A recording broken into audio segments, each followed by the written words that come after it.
And you guys can see these beautiful photos that were put together for this special night. And here they are. Maybe we should mute everybody since we can't see everyone. Yeah, Steve, if you want to.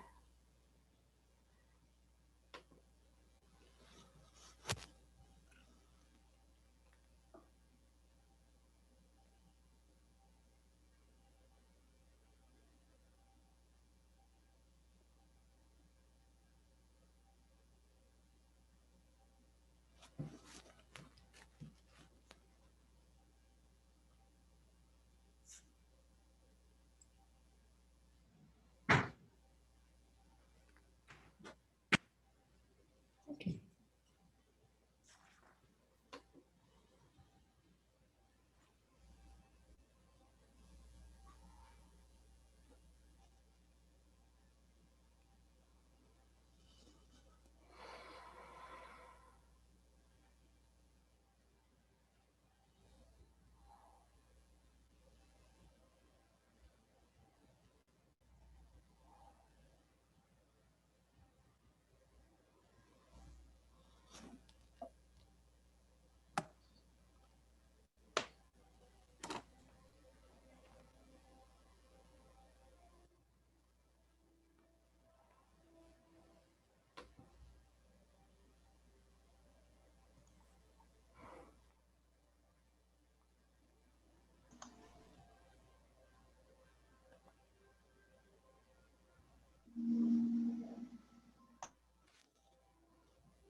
Are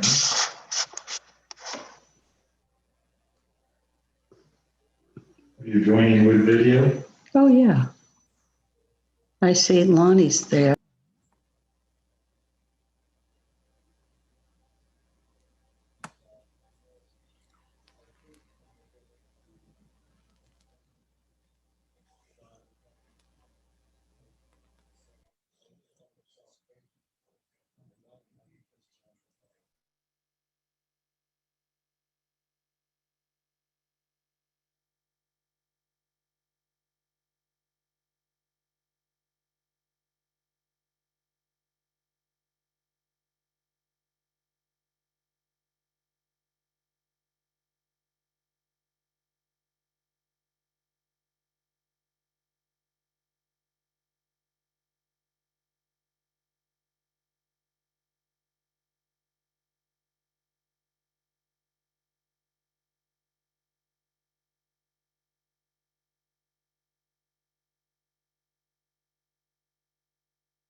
Oh my.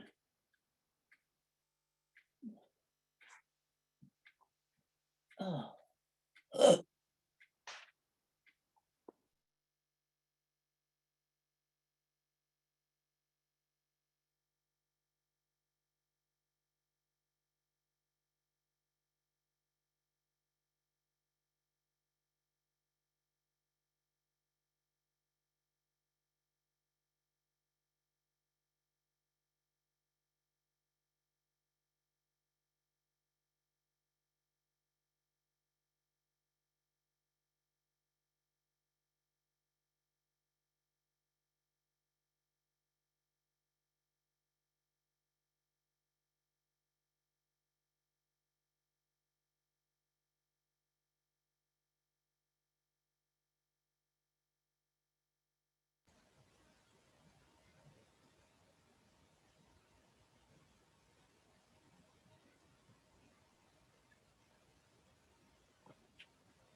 I can't get the audio.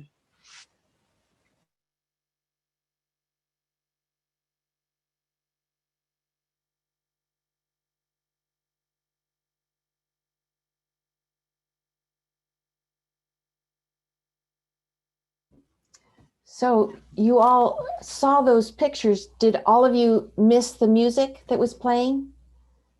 So I'm going to scroll through them again. We've just got 3 more minutes before we're going to go into the official interview with Allison Baldwin. But I would love for you all to be able to hear the music playing as well. So let me this time optimize for sound. Sorry about that. And I'll share my screen yet again. And this time, let's hope that music will play. All right, here we go.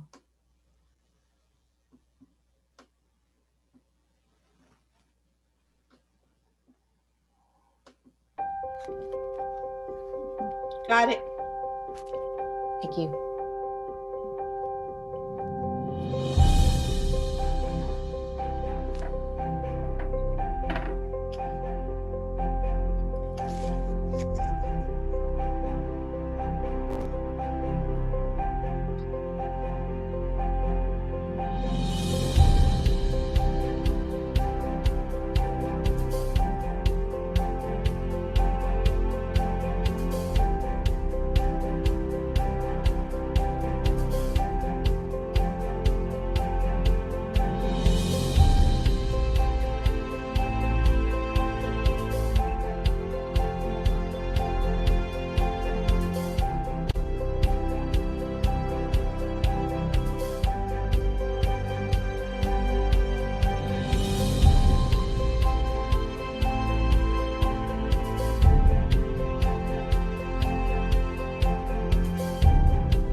Okay, I need to stop playing the music, but welcome. I'm so glad you're all here, and we're just so thrilled that you can be part of this whole event tonight. And let me just stop that from playing. All right, here we go. So glad you're here and part of this event. I'm particularly thrilled to be able to have a time of interview with Allison Baldwin, one of my very favorite personally known authors. So that's very exciting to me. And this is an event that's being launched by the Missions Committee at First Hamilton Congregational, part of our Engaging Missions program that we're doing this year. And so glad you could be a part of this. So here are some ground rules for our time together. As you can see, you're all muted, except for Allison and me. And that is because we're going to spend some time, I'm going to ask her some questions that we've come up with, Marnie and I. And then around 7:45, we're going to open it up and Marnie is going to handle question and answers from you all. And so at that point, you can just unmute yourself and ask a question if you want to. If there's a bunch of people wanting to talk at once, you could raise your hand and then unmute yourself and ask the question. Also, if you noticed in the slides that we're showing, these are all pictures from the history of Calvin and Carol and Create International.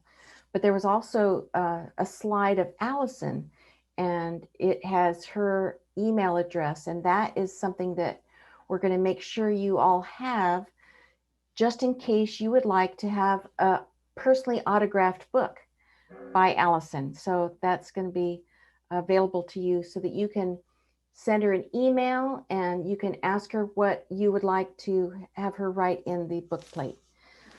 But let's go ahead. I'm going to just open us in a quick prayer, and then we'll get started with this little interview.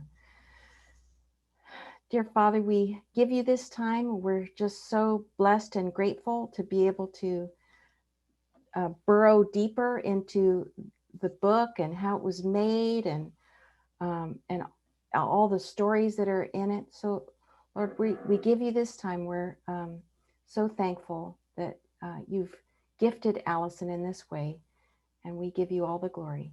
In your name I pray, amen. All right, so first of all, if you would like to, you can put your screen on speaker view so that you can just have Allison show up. That's what I'm going to do. I'm going to put it on speaker view, and that way it's Allison's face. Oh, it's not Allison's face. All right. Well, you can put it on any view you want. All right, here we go. So Allison, if I could ask, what led you to help write this book with the Conkeys, and how long did it take you from start to finish? Yeah, sure. Well, first of all, let me say hello to everyone. Thank you Yes. so much for coming tonight, and Tricia and Marnie and the whole missions committee at First Congregational Church of Hamilton, who I love so much. Thank you. Thank you very much for having this evening for me. I'm really honored by it and excited to see everybody. So thank you and hello. Wish I could say hello personally to everybody. Yeah, I'm really excited to talk about the book and about Create International. I think probably most of you know that we've been with Create for about 12 years now. And this year we published, or the end of last year, we published this book about the beginnings of the ministry, pretty much the first 20 years in the ministry. So over the years, I've done some writing for Create, mostly newsletter articles, or I've edited things for Calvin and Carol, who are the ministry leaders. But I think the reason that they chose me to write this book, or asked me, is that way back in 2009, when Steve and I were in the School of Frontier Media, when we were training to join Create, I had mentioned to them how much I loved the written word, how much I hoped that God someday would use me as a writer for him. And I think they let that stew for about 8 years until they had this idea of collecting all their stories and putting them in in this book, and they remembered me. So it wasn't a big secret that I liked to write, but I think that's probably why I floated to the top. And also, I'm not a big filmmaker. We're mostly a media ministry, and so I'm not always the most skillful on a movie set. This is more my wheelhouse, so I think that's partly too why this was my job. So we talked about this book for a number of years, but in 2016, I met with Calvin and Carol. We were in Kansas City at a YWAM conference, and we had a meeting and decided then to launch the book project. And my first interview with them was March of 2017. And then about 40 hours of interview later, and about 3.5 years, we published in December of 2020. So all total, it took about 3.5 years. I don't know if that's normal. I don't know either. It's a delightful book. And what was the intended audience of this book that they had in mind and that you had in mind? Yeah, it's really for anybody who's interested in missions. It's not exclusive in any way. Anybody who's interested in a good story about how God leads and provides, but they definitely have, as part of their ministry mission and part of their call, a desire to raise up other media missionaries. So this was written to that end, to inspire people to trust God with their creative dreams and to use them for missions. So I know that that was a big part of their motivation. Well, I just loved reading the book, and I noticed that the Conkeys had to work in some very difficult circumstances and situations, sometimes because of the people that they were working with, sometimes because of the political situation. And I recall several instances where they were picked up by their local contact or advisor who seemed, dismissive, like you're on your own, or antagonistic, or even greedy. There was a man that decided to shave off some of the profit and put them in the most low-cost brothel in town. I was just shocked. But what was one of the most difficult situations you remember writing about from all their years of making these films for the unreached peoples? Mm-hmm. There were many. There was lots of potential disappointments that God turned into opportunities throughout their whole ministry. I mean, I think it's probably still happening, but a few of them stand out. That one that you just mentioned for the Tuzha people of China, where the project partner put them in a brothel instead of a regular hotel so they could save some money. That was interesting for them. And then there was another one that always sticks in my mind. This was for the Lampung people of Indonesia. They live on the island of Sumatra. And while they were planning this project, there was some political unrest on the island. And the project partner was talking back and forth with Carolyn and Carol, and they were in Australia at the time, saying, oh, we don't know if it's going to be, safe or not, but keep coming. And so they took their small team and they were halfway to Sumatra on a layover in Singapore. And they got an email from the project partner that said, forget it, don't come. It's too crazy here. We don't want you. The project's off. So, they had made all this effort and gotten everything together and were halfway there. So the team stopped and prayed in the hotel that they were staying in overnight. And they really felt like the Lord was telling them, come anyway. We know it's, come anyway. That was God's word to them. So they wrote back to the project partner and said, well, okay, you said no, but God told us to come, so we're coming. So the project partner said to them, all right, fine, but I'm not going to meet you at the airport. I'm not going to provide any contacts for you. They're not going to help you with your accommodations. You need to translate the script. We're not going to help you. You're totally on your own. And, the whole way that this ministry works is by having good and solid contacts within the people group so that they can, get all the cultural elements correct, get all the language correct, and all those things. It's really pretty crucial.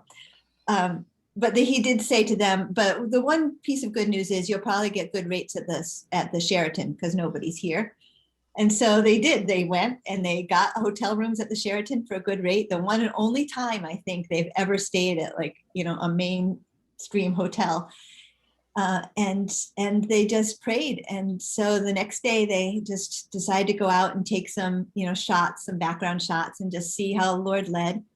And they found a magazine during the course of that day that had an advertisement for someone who played like local music, Lampungese music. And there was a name there, and they just felt led. So they went to that person's house that was advertised. The address was in the advertisement.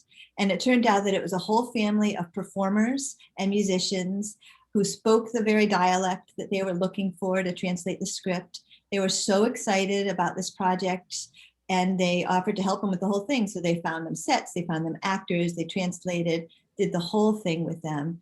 And it really made it even more culturally specific because they were so immersed in their own culture, so excited. They were already performers.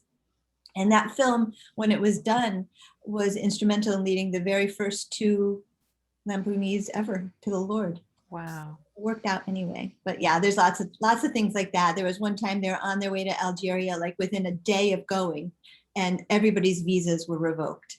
So they had to scramble and ended up taking their team and the Algerians to Malta to do the film, but they had to do some pretty, quick movement. So yeah, there's lots of times when things they planned didn't come together as they expected, but the Lord provided other ways, opened other doors. Yeah, I think the common phrase I used to hear about YWAMers was tentative and flexible. Always, always be flexible. All right. For those of us who don't understand the difference in the terms, would you please explain the different roles that a project partner or local contact or advisor or missionary play in the production of these films? Yeah, sure. So part of the reason, well, the reason this book is called The Impossible Dream is because Calvin and Carol had this vision for a ministry that would travel into all these different cultures around the world and make an evangelistic film in their language and in their people group, in their culture of that people group. And they had an advisor, a friend way back in California before they started the ministry who said, it's impossible for you to do this. You can't ever know enough about each culture to go in and, make something valuable to them. So the strategy that the Lord gave them was to partner with people. So there's a couple of key roles for every project Create takes on. The first one is the project partner. And that's usually another missionary who works within that people group, or maybe an individual or a church that has this particular people group on their heart. And they partner with Create. It's like a partnership in funding for the projects usually, as well as the planning of it. And that's just where it begins. So we always have a project partner. And then there's always a cultural advisor. And that's sometimes maybe a team of people, but it's at least one Christian from that people group, if that person can be found, who knows the culture, who knows the language, who can really sit with them, create a script, make sure that all the elements of the script reflect this culture and, are authentic. Also, everybody needs help with the translation. Often these languages that we go into, there's like a trade language, like say in India, Hindi is the trade language, but then there's the specific language of that people group. And, there's subtle differences that the people of that people group would notice, but someone who just, speaks Hindi or, definitely an outsider wouldn't. So anyway, it's really crucial to have that advisor. So, so those are the two biggest roles. I mean, the other missionaries come alongside. They use the film once it's being distributed and things like that. But really the project partner and advisors are the most crucial parts to having this model work. And the local contact is just someone who helps them with housing or food? Yeah. So, like I said, sometimes it's a whole team of people, but yeah, there's definitely a local contact who can help them find accommodations, help set up auditions, get them transportation. Sometimes that local contact is the project partner. Sometimes it's the advisor. Sometimes it's the translator. Like, you never know. Each project is unique and comes together a little bit differently, but all these roles are in play every time. That's how it works. One of the many stories that touched me personally was the one from the Minangkabau people of Indonesia, when one of the local musicians comes to faith and then goes on at Carol's, suggestion and encouragement to begin recording music about Jesus. And then he eventually becomes a pastor and creates cultural performances and music to share the gospel with his people group. And it was like 5 years later, they found out that he had become a singer. And then 10 years after that, they found out he'd become a pastor. And then 5 years after that, they found out that one of their churches in Singapore was actually supporting him. And they even made the phone call that very day at the missions conference and spoke with him. And he says, "You're the ones that introduced me to Jesus. I've been trying to find you all these years." So that was one of my favorite stories. Which story is your personal favorite and why? Yeah, I have a couple of them. One of them is a story from Bali, which is an island in Indonesia, and they're a people group that has a very strong culture of art. They have dance and music and painting that's very specific to their culture, very, very important to them. And the story that the Create team was telling in their movie another part of their culture that's very important to them is death. They have a very strong preoccupation with death and the afterlife. So God led them to use the story of Lazarus and the sick man from, where is that? Like Luke 16 or something. I can't remember now. Oh yeah, Luke 16. Lazarus and the rich man. That's what I'm trying to say, from Luke 16. So they were telling a story based on that, and they had a section of the movie that was telling that story directly from the Bible, and they really wanted to have a painting that depicted that. But it's a Hindu culture. There was no Christian paintings to be found anywhere. Commissioning one was, not possible for time or money, and so they just, left it up to the Lord and went on their way. They had other cultural elements, Christian dance and things like that in the Balinese style. And then midway through the filming of it, Calvin and Carol left the film set to go scout another location. And they went to a hotel that someone they knew was running and they owned, and they offered an office at this hotel for a film location. And while they were in this office measuring things, Calvin looked up, and over the desk was this painting that's like 4 foot by 6 foot in the Balinese style. And it was the story of Lazarus and the rich man. Wow. It's been hanging there for 50 years. I love that story. It's just like seeds planted for a future harvest that, who could have even known that someone would be coming 50 years later looking for that, but there it was. So obviously they featured it in the film, and it created such an opportunity for witnessing to the people around them, giving this example of what God has prepared. And then I guess I'll take an opportunity here just to read a couple of pages. That would be wonderful. We would love that. My very favorite story is it's the very first one, really, after the biographical stuff about Calvin and Carol. It's their first project that they did for the Tibetan people. And they had a similar problem as happened with the Lampunis. They had one project partner. Her name was Georgina, and she was a woman who had been working with the Tibetan people, and she arranged to have some actors meet them on their first day arriving on location. And these people had been, set up beforehand and ready to work with Calvin and Carol. And everybody arrived. It was just Calvin and Carol and one other staff member named Edwin. It was their very first staff member. This was very early on. And they arrived where they were actually filming in Nepal, because you couldn't get into Tibet to film. But they arrived there, and Georgina left them at their guest house they were staying in to go collect the actors so they could have a meeting and get started. And she came back and she was alone. And I'm going to read a couple of pages. This is when they first arrived in Kathmandu, Nepal. So it's on page 36, if anybody wants to follow along. Months of trading faxes and phone calls passed before they finished the script and made travel plans. Because of the political climate in Tibetan China, filming there was not possible. Georgina knew of a large population of Central Tibetans living near Kathmandu, Nepal. Because she spoke the language and had contacts there, they agreed she would go to Nepal ahead of the Conkis and Edwin to cast the film and arrange locations.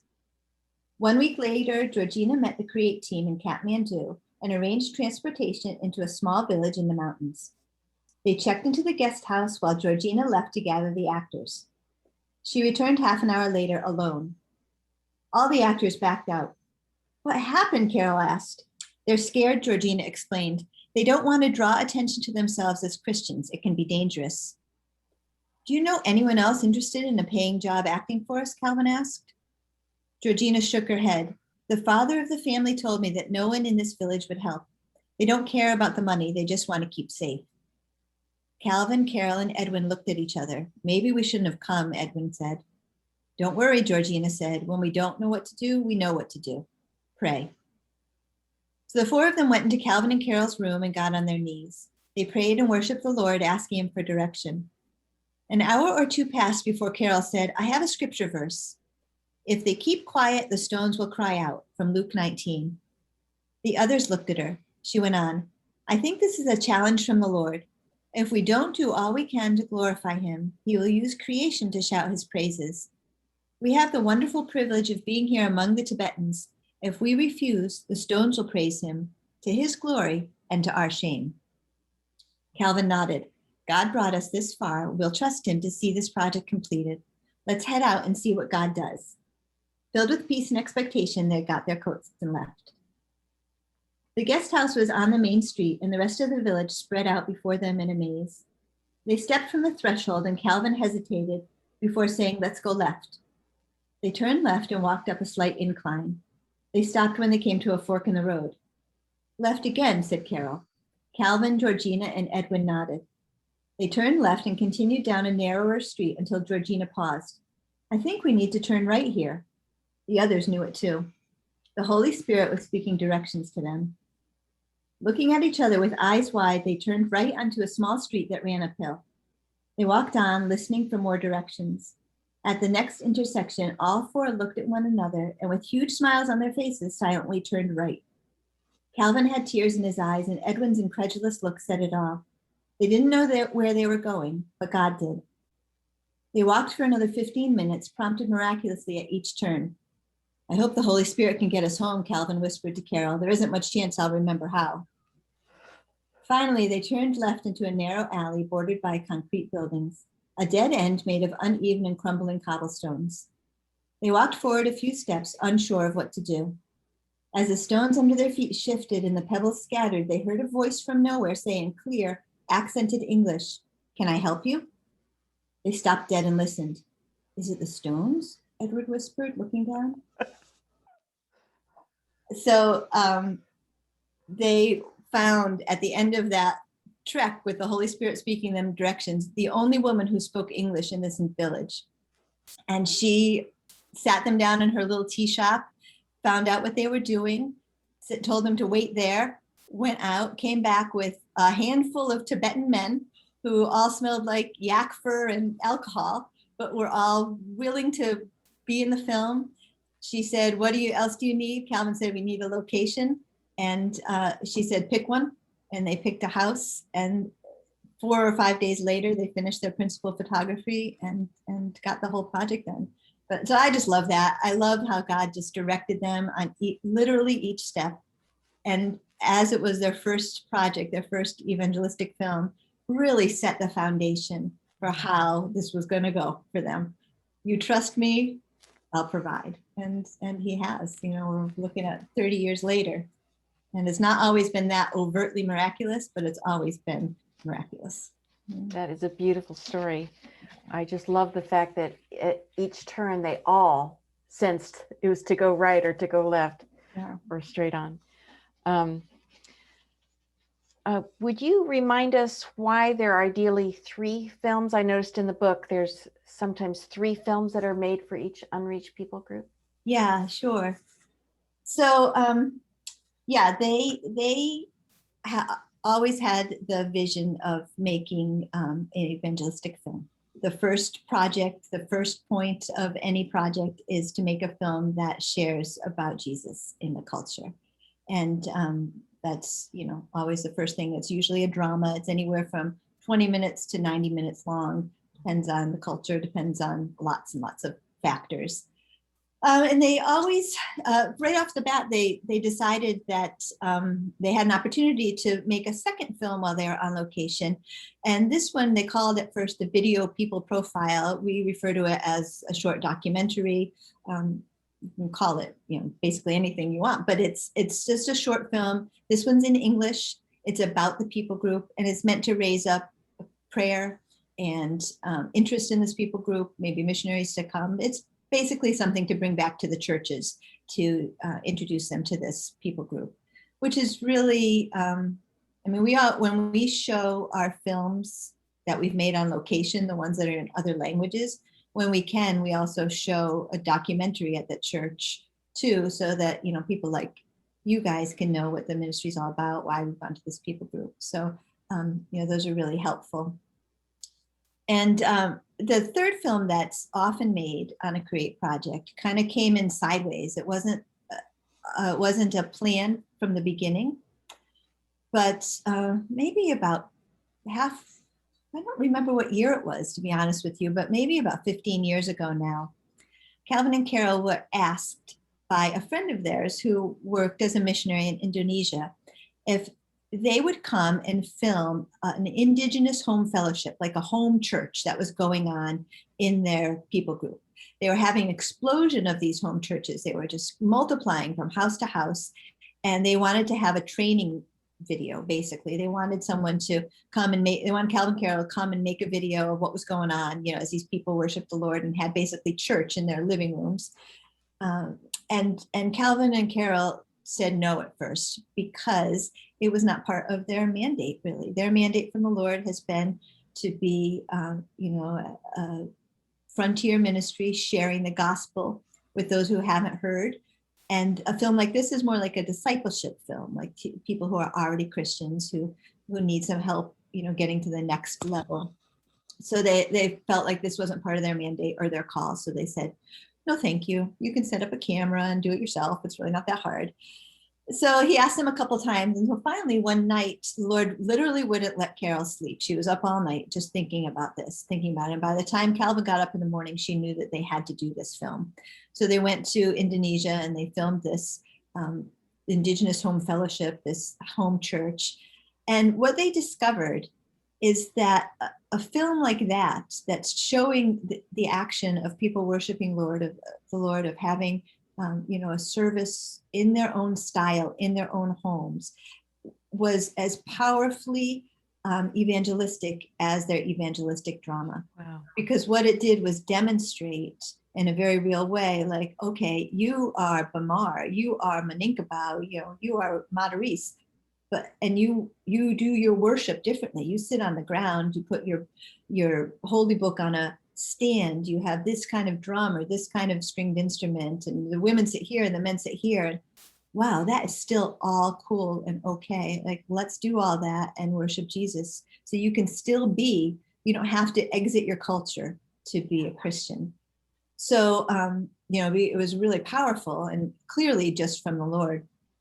It really showed how the gospel, it not only affirms the culture, but is, the fulfillment of it. It can really demonstrate that. So since then, if possible, they make a completely distinct third film of home fellowship in that people group. But more often than not, now it turns into a scene or two in one of our evangelistic dramas. We just show and demonstrate within that story, of worshipers worshiping. Steve makes a lot of films in India, so there's a lot of scenes, men and women sitting on the ground, singing bhajans and worshiping the Lord in a completely, Indian style. Yeah, culturally authentic. Completely culturally authentic. Yeah, so that's become a staple of production. I remember it because Todd and I have known Calvin and Carol for close to 40 years now, but I remember Calvin one time saying that they were so excited that their film that demonstrated a home fellowship in the Urdu language got pirated like tens of thousands of times. And he said, I've never been so excited that a film of mine has been pirated. Yeah. But the people were just going crazy because they had no idea that you didn't have to become a white Westerner to actually follow Jesus. So it was just shocking to them. Yeah. Exciting. You mean this is what it means to follow Jesus? Well, if this is what it means, I could become a Jesus follower without having to become a Western Christian. So that was great. Yeah, and that Urdu film, excuse me, my dog's barking at me. That really sparked a movement. There's been an enormous movement of the Lord since that film was released and been used and multiplied and pirated, as you said. Now, the comedies have been very transparent, I've noticed, about their missteps. Mm-hmm. Sometimes the missteps are literal. Like there's this one time when Calvin is walking down the road and he is so fixated on seeing the footage on the movie that he doesn't see this gap in the sidewalk, and he plunges 5 feet down. and into that hole. And there's also some cultural blunders that they didn't realize that they were making. There was that one, I think it was the Urdu film, where the cast was kind of arguing and talking about what was, okay. And finally, Calvin just said, "Let's shoot this puppy," which meant let's get this done. But he kept saying that, and the people were just shocked, and they went ahead and did it, but they were so offended. And I was really,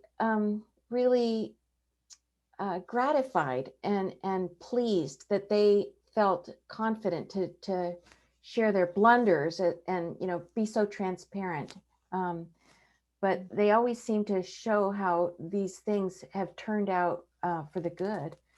And I guess hearing that the Urdu film has resulted in a people movement is all that you could ever hope for. So that was exciting. Yeah, they intentionally, Calvin came to me halfway through and said, "I really feel like the Lord is saying, make sure we include these times where we've made mistakes." Good.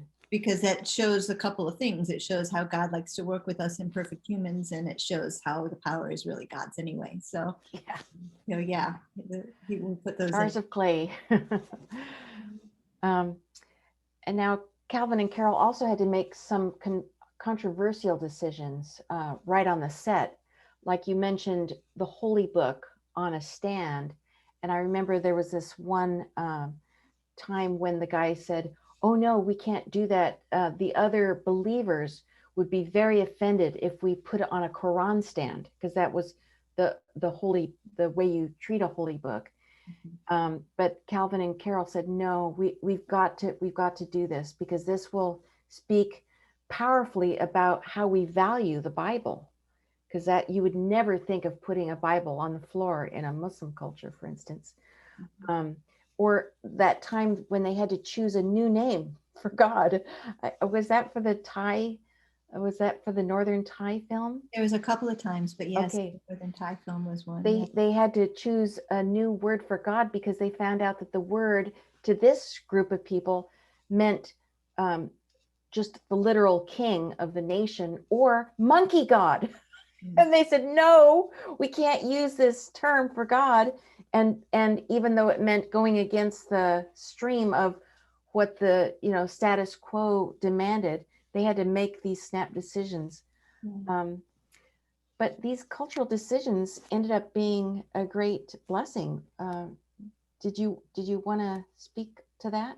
Yeah, they often were. I believe that God placed Calvin and Carol like on the very edge, the front line of a new type of ministry, a different movement, and a way of sharing the gospel. They started a media ministry in 1988 where it was not ordinary, and video equipment wasn't affordable. Editing video was not, you didn't do it on your phone or your laptop. It was a big deal. And these culturally specific productions were like unheard of. And I think that being out there in the front and breaking new ground, it led to quite a bit of conflict or discomfort, maybe more discomfort than conflict. Yeah. There's a lot of cultural practices that, because they were used in a Buddhist culture or a Hindu culture, Christians looked at them as being innately Buddhist or Hindu. For instance, in that Tibetan film, there was a whole kerfuffle about this white scarf that would be placed around someone's neck when they were coming or going, that almost like a lei in Hawaii, like it was a sign of respect and honor. And any film in that culture would have to show that, but people said, no, that's too Buddhist. And Calvin and Carol really, they took advice. They always take advice, but they really felt strongly that that should be included. And 20 years later, no one's blinking an eye at it. It definitely makes it more Tibetan. It's not innately Buddhist, but they had a lot of ground to break. But they were called to be an apostolic ministry, meaning taking the gospel where it's not been brought before. And so whenever you're breaking that new ground, I think there's conflict for sure. Yeah, people, when when they're not in their comfort zone Yeah. can. And I also want to ask, do you know if the person who said at the beginning, "This is an impossible dream," ever acknowledged their mistake? Do you know that? I did ask. Okay. And no, he never has. Oh, As someone who was important to them, was one of Okay. their mentors back at the beginning from YWAM, a good friend. Yeah. He never recanted that specifically, but they did. Calvin and Carol have seen him recently, and he did tell them that he was proud of them and that Oh, he good. honored their ministry. It's hard to argue with 30 years of success, but or 30 years of still being in business with God. But he never did address. Even though the book is, got his title, Right. basically, Right. yeah. But they Okay. never blamed him either. They felt like that conversation was a good catalyst for them to really narrow down what their Yeah. ministry should be, to really sharpen it and to really say, wait, is this possible? And Yeah. let God answer that question. And how would he know how cutting edge Calvin and Carol would end up being? Yeah. I see that in the book, I read that in 2008, there were over 60 unreached people groups that Create had done these evangelistic films for Yeah. that were, anyway, how many films has Create done as of 2020? Yeah. So when Calvin and Carol began Create, they had like their marching orders, I guess. I don't know how else to put it. It was this list compiled by your husband, Todd Johnson, of 224 least reached mega peoples. They're the people groups of over 1 million who had the least engagement for the gospel. There's 224 on there. I could be wrong about that number, but I think that's what it is. And so in the first 2 decades of Create, they made 60 films. This was their list. They wanted to see everything done on it, but took them 20 years to make 60 films, which is a lot. I mean, I think that's a lot. And they did too. But in 2010, they really felt like the Lord was saying, in the next 10 years, between 2010 and 2020, I want you to finish this list, which talk about an impossible dream. And there's 224 and they'd only done 60 and that took them 20 years. So God gave them a new strategy. Calvin and Carol called it the 2020 vision. But basically it was giving the vision away. They started partnering with other groups who not only would come together with them and make a film, but who would adopt a people group from the list and make a film. Create kind of very often was sort of overseeing it. Not always. Sometimes these groups did them on their own, but Create would host them and distribute them and sort of advertise them among other missionaries. And we have a website called IndigiTube where all of our films are stored. So Create was overseeing this. Wow. And I am happy to tell you that it was a monumental push, but by 2020, we finished this project. It was 224 people groups. Wow. Have Indigenous gospel presentations. Some of them are animated. Some of them are live action films. It's a whole gamut. It was pretty cool. So they started in what year, Calvin and Carol together? 88. 88. Yeah. How many staff worldwide do they have now? Oh, That's not one of the questions that I just came up with it, but it looked like increasing numbers of people on these bridges for their yeah. I mean, I think at some conferences. I think it was maybe 60 at one point. It might be Okay. more. I'm not positive. Steve's nodding. He might know, but yeah, it's multiplied, and it's the kind of thing that's waxed and waned and waxed and waned. But, we have 10 different centers now around the world. 10 different. That's wonderful. It's not just them anymore. Unbelievable. Yeah. All right. Well, now I can just turn things over to Marnie. And if you have a question, feel free to unmute yourself and ask Allison. It's your turn. Thank So you. welcome everyone, and we welcome your questions.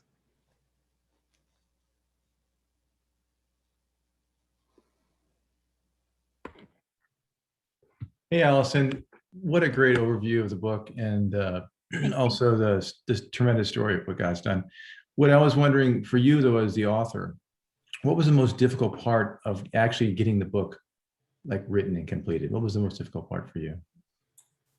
Well, I think it was just the mechanics of learning how to sit down and write something that's so long. Like this project went on for a long time. I had to kind of create a method because I've never written anything this long. And what I really, really wanted to do was make sure I captured Calvin and Carol's tone and heart. So I'm not sure that any one thing was more difficult than the other, unless you talk about my personal habits of sitting down to write and stuff. My Right. phone or doing laundry. But yeah, I had to like create a new system, and so that was a little hard out of the gate. But I will say that whatever's been accomplished, I think the only strength I really brought to this project is that I knew I had no strength in it, and that I started every single time I sat down at the computer to write, I asked God that He would help me write something that glorified Him and honored the Conkeys, and then I just did my best. Wow. And what a great response. So follow-up question to that, do you want to do it again? I do. I do. I would be so happy to write somebody else's story. Awesome, because you could develop the process now. You can Yes. use it and rely upon God to get it done for you. That's awesome. Yeah. Congratulations. Thanks, Craig.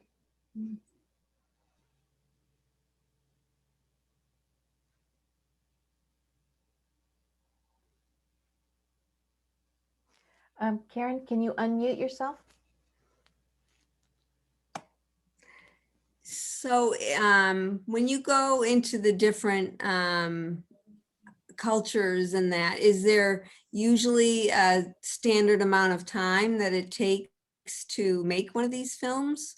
Or is it just all kind of, it varies depending on, what's going on in that particular country?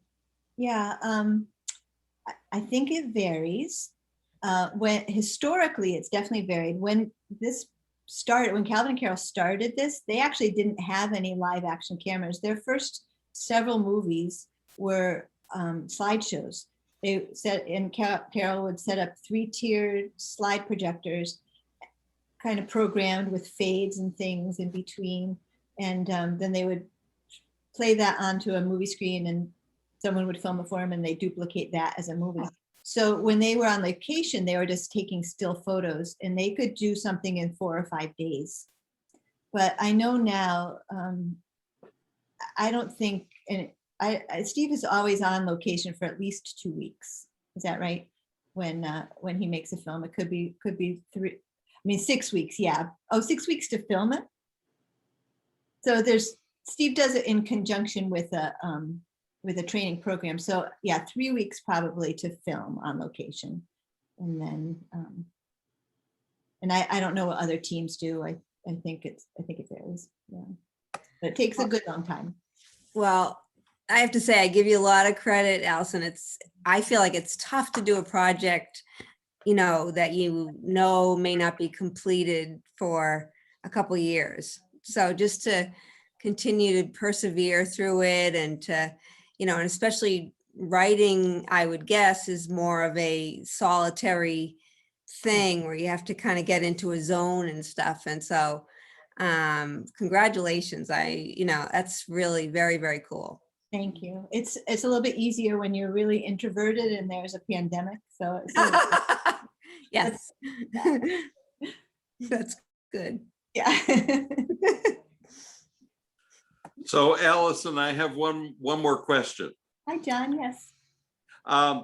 Whenever you and Steve have come and shared with us at the church about the work and the films you're doing and the different films that Steve is doing, it seems like you clearly communicate the need of the people, the need to reach this people group. And so I can't imagine you having to learn anything new, but I suppose as you wrote this book, you learned something that you didn't know before about the work. Can you share with us any new insights you and Steve developed as you worked on the book and learned a little bit more about how they started and anything that you think is kind of relevant that you might share with our church next time you're here. Oh, sure. The thing that I always think of, the thing that really sticks out to me, having spent all this time with Calvin and Carol Conkey and interviewing them and then writing these stories, isn't necessarily, a specific project, but it's really the incredible faithfulness of this couple who got a call in the mid 80s. And that call is still their call today. I mean, they are so dedicated to the work of the Lord in this specific way that they've been called to do it. Trusting God at every turn. The ministry has taken on new things, over the years, but they have remained so faithful to their original call and mandate.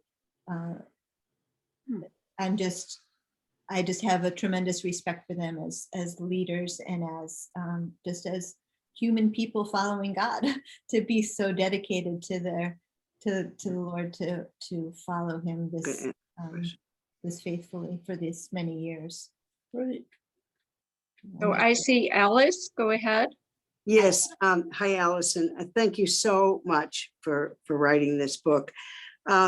I actually just got mine in the mail today, so I haven't had a chance to read it. But what I want to ask you is, how can we, or like I shouldn't say we, I should say me, how can I use this book here? Because I'm not I'm not in other countries. One of the things that just blew my mind when you were talking about Kathmandu, my family lives there now. And I've become friends with a man at a telephone store at Liberty Tree Mall who's a Hindu who's from there. And so I just kind of go and whenever I get a message from my family or pictures, I show them to him and we talk. Mm-hmm. So I start thinking, okay, so how can I, like use this? Of course, I'm going to read it, but like, do you see this as something that we can use, as people here in the States, when we encounter people from different people groups? Yeah, thank you. That's a really good question, Alice. At the very back of the book, there's a page that has a couple of websites to go to for information and resources. All of our films are hosted on a website called IndigiTube, and they're downloadable. So I know lots of people who, outside of the mission field, having nothing to do with travel, but just happen to meet someone from a people group, can share with them the film in their native language. Well, Steve put the link up. In their native language, they can be directed. Some of them are hosted on YouTube. Maybe they all link to YouTube. I'm not sure, but you could definitely go.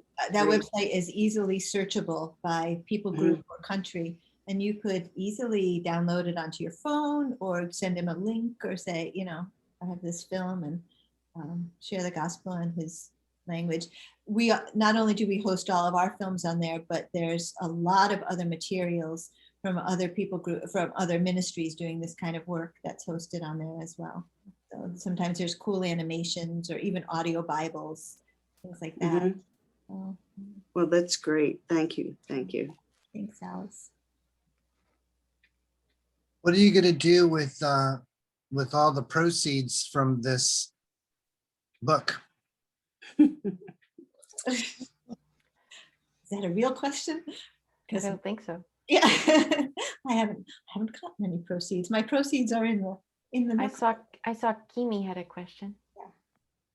I have a technical question.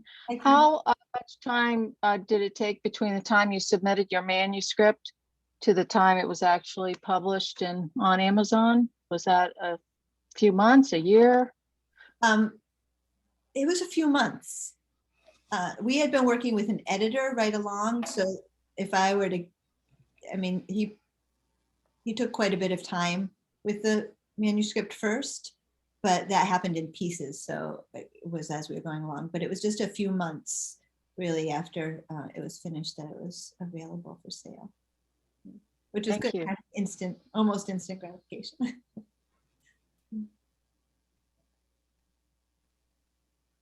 Kelly, unmute yourself. Yeah, thank you. Yeah, this is great. I'm looking forward to reading the book now. I'm curious how, since I don't really know the ending, it sounds like it probably ends in the present, and the fact that the 224 people groups have been sort of like that challenge has been met. What's the next challenge for this couple and for the ministry, as well as your ministry?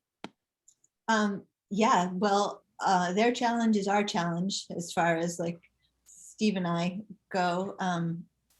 Although our little team of Create Mobile runs a training program, which not all the teams do. And Steve and his co-workers are working super hard right now to get this training online. They have a live online frontier filmmaking seminar going on right now for the first time. So that's new. You know, we've definitely had some changes recently because, I mean, we're always moving in that direction, but it's been accelerated because of the pandemic and we can't travel so much right now. The ministry is moving into, I mean, it's the same mandate, but there's like, now that we've done these least reached people groups of over 1 million, there's like a tier, the next tier down of smaller people groups are our next target. And also working with something we're calling media for movements, because we've seen it's not just us, but missions around the world. We're seeing these movements that are growing and moving, and there's a lot of media being shared online that's fueling that. You know, like short form videos on Facebook, or I don't know what else. You know, Instagram and TikTok and things like that are used to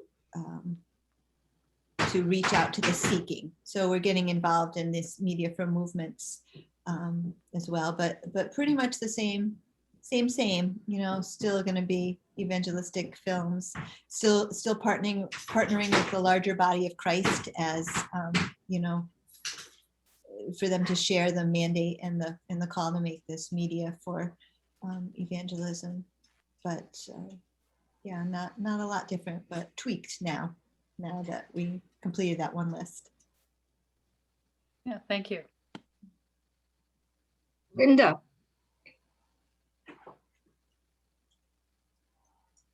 Oh, you're still muted. Okay, where are all the 224 people groups that you reached? Where are they located in the world? Yeah, pretty much all over the world. There's a lot in India, because India has so many people groups. I think they have something like 6,000 languages, or I don't know why I'm trying to say those kind of facts when I've got Todd Johnson and Steve here who know them better than I do. But India has a lot of unreached people groups. Indonesia had a lot. There's quite a few in Africa. Definitely in Central Asia. You know, all the stands, all those countries have a lot of people groups. Yeah, that's pretty much where in that 1040 window, it's still applies. Yeah. That's where they're congregated: North Africa, Asia, into the Middle East, India. So for those who don't know what the 1040 window is, can you explain? Oh yeah, sure. I think it's 10 above and 40 below the equator, or is it opposite? Anyway, it's between the lines of latitude of, why I'm not the one to answer these questions. Between 10 degrees and 40 degrees. That part of the world that encompasses like northern Africa through Asia, India, the window. That's where most of the unreached people group of the world are. It's also where there's the highest rate of literacy. Hey. And why media works well there, because they don't all have the Bible translated in their language or even the ability to read it yet. Yeah. So I see a hand raised by someone who has C-Scoff as the name, but I'm not sure it's C-Scoff. So. There's also someone named Gladden. Oh. Okay, so. Hello, Uncle Dennis. Hi, Allison. I've read several missions books, and I have to say this is among the best I've read. You did a great job of it. Thank you so much. Can you talk about recruiting when you're on site and you're recruiting people for the, the audition for the films? Because it seems like you're going into unchristianized areas, Mhm. so you don't have a whole core of Christian actors to draw from. So what's the response of people to getting involved in the Christian mission film? Yeah, that's a good question. It's frequently very positive, and everybody's always upfront about it. I know Calvin and Carol in the early years used the words we're here to make a family drama because so many of the stories functioned around a family. But when Steve goes into a place, they're always upfront about this being a film about Jesus, a Christian film. So there's no like trying to trick anybody into that. So as far as like gathering the actors, that's why a partnership with someone on the ground really helps. They will identify people.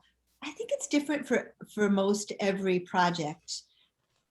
Most of our actors end up not being Christians, but in the scripts, there's always one Christian character who shares the gospel. And whenever possible, we always work really hard to have that person be played by a Christian.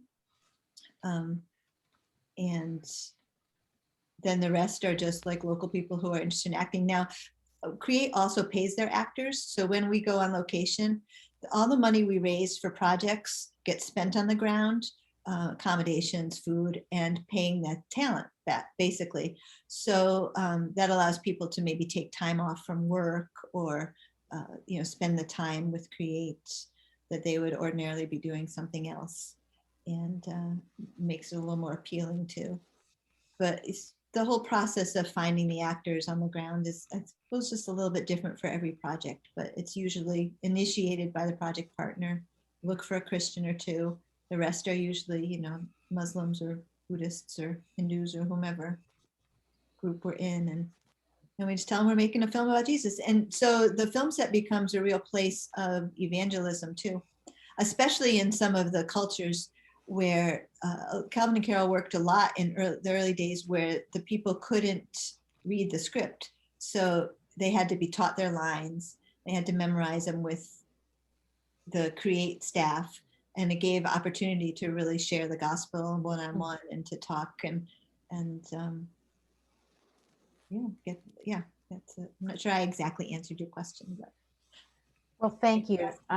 The time is up, and I would invite any of you who see in the chat box Allison's email address, feel free to copy it, and you can send her a request for a personalized book plate. I think she's going to receive these emails and she's going to write it on the book plate and then mail it to you. So that way you can get an autographed copy, even though it's a virtual event. How's that for service? Now, if any of you want to stay on longer, I'm going to show that same montage of the photos for you. And you can always email Allison if you have more questions you'd like her to answer. But this has been so great, Allison. It's been wonderful being able to get inside this story through your eyes and be able to experience this with you. So thanks so much for having me, and thank you all of you who came, and now you can go watch the Oscars. Oh, is that what's on? Yeah. Okay. All right. Well, blessings on you all, and I'll just share my screen now as a final. I know. Yeah. Well, I guess I won't be sharing my screen just yet. All right. There's time for one more question if you have it, while I find this montage again. All right. More questions? All right. Here it is. And here we go. And now I'm going to share my screen. Thank you for your patience. Thanks, Tricia. Yeah.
All right.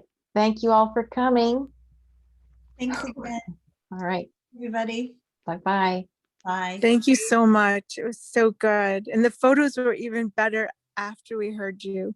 Yeah. Yeah, they were. They were blurry the first time through. It made me cry. It was Oh. so good. Thank you very much. Thanks, Leslie. Love you Bye, guys. hon. Love you. It was excellent. Bye, everyone. Bye-bye.